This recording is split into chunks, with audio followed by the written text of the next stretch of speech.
Hi everyone, and welcome back to the series From Ashes to a New Beginning, written by Stacey Holt. Artwork was by Pastelkittygoreart on Instagram, otherwise known as Maddie Kitty, 1997 on DeviantArt. I'll leave her links below. I highly recommend you go check out her artwork. I will also leave everyone that is collaborating within this chapter, which are Adrian and Cat Noir will be voiced by Shane, I will be voicing Marinette, Ladybug, and the Narrator, M will be voicing Sabine, Tom will be voiced by Brad, and Tikki will be voiced by Etsuko. I'm not sure if you can hear it, but it is super early and my morning voice is still here. I have me some Sunny D to help me through that, but just bear with me because my voice is really cracky in the morning, but this is the only time I can record. So sorry for that, and sorry I left you on such a huge cliffhanger on the last video. I love them, you guys love them, but also a love-hate relationship. Anyways, Chapter 17, Family. Marinette held her breath and fought the urge to open her eyes. A bright light flashed and she felt a rush of air by her ears, as if Adrian drew his arms back from the wall.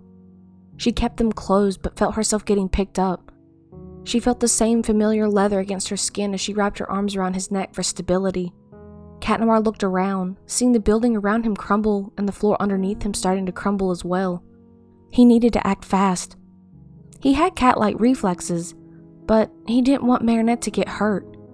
He looked down at her. She was holding him around the neck tightly. She still had her eyes closed, yet she knew who he was. This was the worst thing that could have happened. If Marinette turned out not to be Ladybug, oh no. Ladybug was going to kill him. Wait, it's alright. Marinette can keep a secret, right? If she is Ladybug, he has nothing to worry about. If she wasn't, he could trust her. Right now was not the time to be thinking about this, though. He desperately looked around and saw an opening in the floor and rushed over to it as quickly and cautiously as he could. The hole in the floor dropped right down to the first floor. For any civilian, this would have caused broken bones and injuries, but for Cat Noir, this was like dropping down from a little jump. He gripped her closer to him and dropped down the hole, making sure she didn't hit her head on anything as he did, and ran out of the school as fast as he could. He found an alley not too far away and stopped, looking down at her. Her hands were clenched as if she were scared, her arms still wrapped tightly around his neck. Maybe she wasn't Ladybug. After a few seconds, he let her down to her feet. Marinette's mind was going wild. He said claws out. Or maybe the real Cat Noir was nearby. And Adrian knew, so he told her to close her eyes? Ugh. She didn't see anyone around, so that pushed that option off of the table. She clenched her fists, trying to push the thoughts out of her mind, and squeezed her eyes tighter, but loosened them once she felt them stop moving. The anticipation of not knowing where they were was driving her crazy. You can open your eyes now, he said, finally letting her catch her breath and calm her nerves, knowing they were safe from the school. Marinette took a deep breath and slowly opened her eyes and saw Cat Noir nervously looking down at her with a worried, flustered expression. She began, almost as if she couldn't believe her eyes, still processing what had happened. She felt the leather and heard the words. Though now, her eyes had seen who had saved her. How the irony.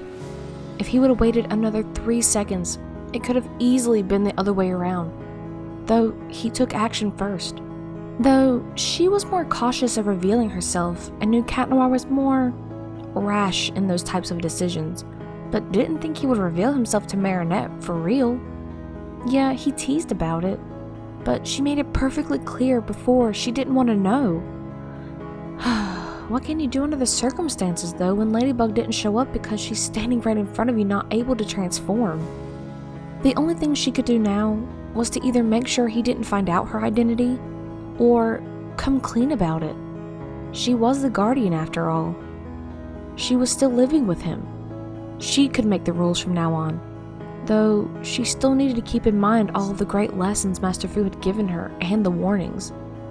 Though being able to know each other's identities could be useful, instead of wasting time running and getting her to safety, they both could have gone after the Akuma that caused all of it. If anything were to be said, she would keep it hidden for now. She needed to confide in Tikki when she gets the chance. Maybe Plag too now, since Adrien is Cat Noir. I don't have time to explain right now. I will later. I have to go find the Akuma. I'll meet you on the egress rooftop, princess. He smiled, taking his staff out and extending himself up toward the Akuma victim, leaving Marinette in a daze. Come on, Marinette! We need to go purify the Akuma! Tikki flew out of her pocket, frantic. Oh, okay, Marinette said, trying to refocus her attention. Marinette transformed and found the Akuma victim a little farther up, terrorizing Paris like any other day. She was trying to keep a level head, though the new information about Adrien being Cat Noir did seem to cloud her thoughts, but she tried her best to push them out of her mind. Cat Noir could tell Ladybug's fighting pattern was off and wondered if she was alright, though decided not to say anything, at least for the time being. They defeated the Akuma, making a few mistakes, more on Ladybug's end than Cat Noir's end, which was surprising. After she purified it, Cat Noir walked over to her to give her their usual fist bump and could see she was still deep in thought over something. Ladybug? Are you alright? You weren't focused today. He said. I'm fine, just a lot is going on in my life, she said, sighing, holding up her fist. Are you still leaving? He frowned, holding his fist up. She paused and then smiled at him. As she looked at Cat Noir standing in front of her, she saw hints of Adrien. She wanted to push those thoughts out of her mind and reject them, but couldn't. There was no longer denying that Cat Noir was Adrien.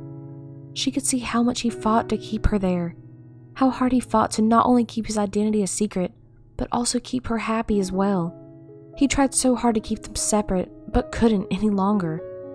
He was hurting deep down, and it was all because of her. She wanted to stay with Cat Noir, Adrien, her friends, in Paris, but was too afraid to talk to her parents. She would have to change that. She was an adult, and she would have to stand up for what she wanted. They were her parents, after all. They loved her, and she loved them. They would understand over anyone. She was afraid, but maybe it was time to try and talk to them. I will try my best to work something out. I want to stay in Paris, though, so I will try my best, my sweet kitty.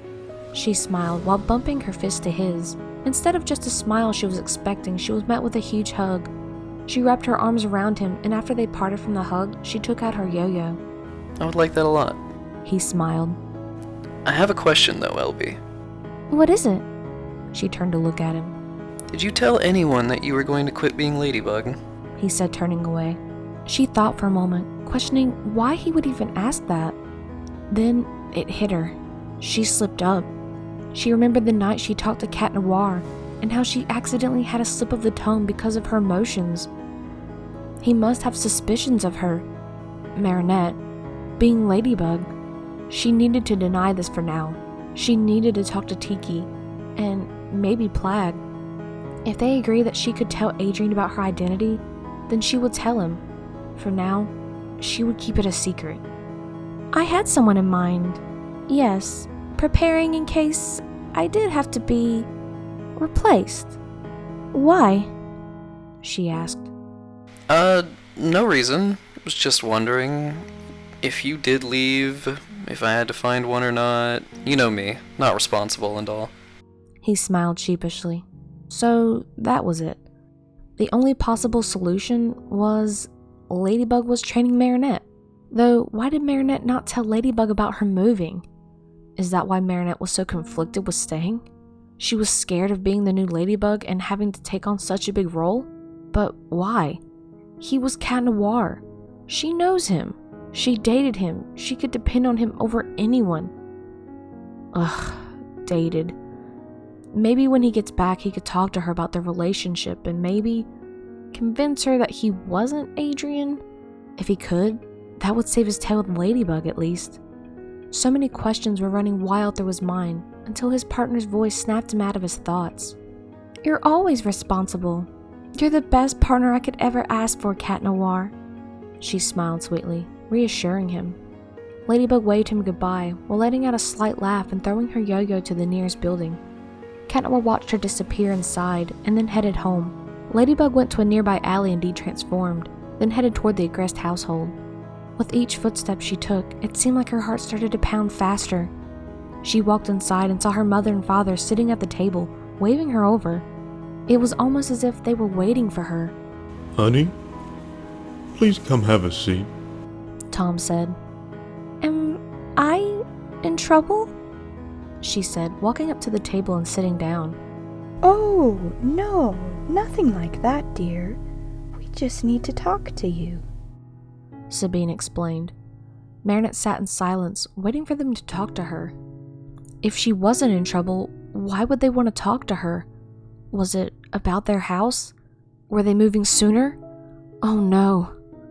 Gabriel said you got a job in his company yesterday. Why didn't you tell us that great news? Tom asked, smiling, catching Marinette off guard. I didn't want to take away from the house conversation. You two seem so excited about talking about it, Marinette explained. Marinette, we are excited about the house in the U.S. Sabine started. But your happiness means more to us. Marinette's eyes widened. What are you talking about? Marinette asked. Why did you get the job at Gabriel's company? Tom asked. Because... She started, but then stopped. Because why, dear? Sabine asked, smiling, putting her hand on her daughter's hand. Because I wanted to see if I could stay here in Paris. Tom and Sabine looked at one another and sighed. Honey, we love you no matter where you live. We aren't angry or upset that you want to stay in Paris. You were born here. We understand that you don't want to leave your friends and boyfriend behind. You can always come to visit us, whenever you'd like. Tom laughed. Marinette sat in silence, looking at her parents. They were so supportive, so loving and caring. How could she be so lucky? So, I can stay in Paris? She asked. Of course, we weren't going to make you go. We wanted to go to the U.S., not you. You're an adult. You can make your own decisions. Sabine smiled. I love you both so much. Thank you. I was so afraid to ask. I'm so sorry I didn't tell you sooner. Marinette smiled, pulling both of them into a hug. We love you too, dear. But without Adrian, we wouldn't have known how you truly felt. Sabine winked. But you didn't hear it from us. He seemed really worried the other night. That boy really cares about you, you know. Tom smiled. I know. All those times Adrian was taking a shower and comforting her as Cat Noir, he went through so much trouble for her. Yeah, he lied a lot, but she understood it was to keep his identity a secret. She wondered why he would sleep on the couch at Ollie and Nino's place anyways. Yeah, he sleeps on his couch there, but she assumed the couch at his home was way more comfortable than theirs.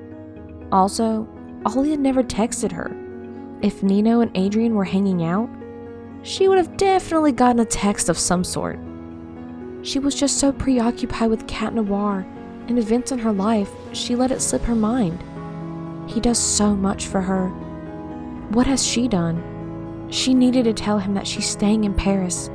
That's the one thing that would make him the happiest for now. That was what he was working so hard for. And he succeeded. She wanted to stay in Paris with her friends. With him. They all hugged one another. Sabine and Tom smiled at each other as Marinette walked upstairs.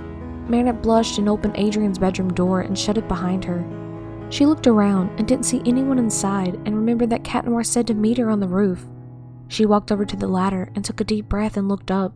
She saw the blue sky and the white clouds passing by, almost calling her upwards. She took hold of the ladder and pulled herself up. As she poked her head up and felt the warm summer breeze, she was met with the bright setting sun piercing her eyes, causing her to move her hand to shield them from the rays. Would you like some help? She heard his voice and extended her hand, feeling his hand in hers and felt his grip pull her up from the ladder. As he pulled her out from the ladder, she stumbled forwards into him and looked up at him with a face full of red. He was smirking down at her with his bright emerald cat eyes. Hello again, princess. He smiled.